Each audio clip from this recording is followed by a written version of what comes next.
let's update the F1 stitch sampler blanket for Miami. And yes, I know Miami was last week and it's this week and it's been a whole week, but there was a lot of crocheting to do for this last week of racing. This is my F1 stitch sampler blanket. I have a whole video that explains, but basically each team has a team yarn color and each driver has their own individual stitch. And after every race, I update my blanket to reflect the weekend that just happened. And if you've been here before, you know that because we had a sprint, we use cat stitches to cover sprints just because I love the cat stitch and it's fun.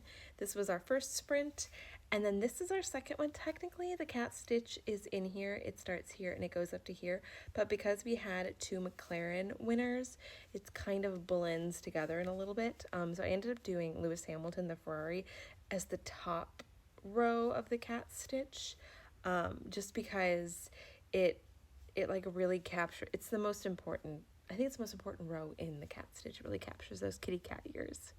And then for the race itself, guys, Laurels for spring. Groundbreaking.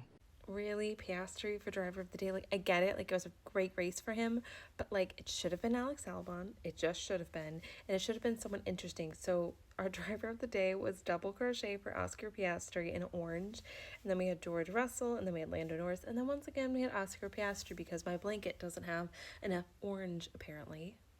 And I did want to talk about the Jack Doohan leaving the team and Franco Colapinto entering the team situation. So Jack Doohan's stitch was the Alpine stitch because I thought Alpine stitch, Alpine, the team, it was very good to me and I had to do it.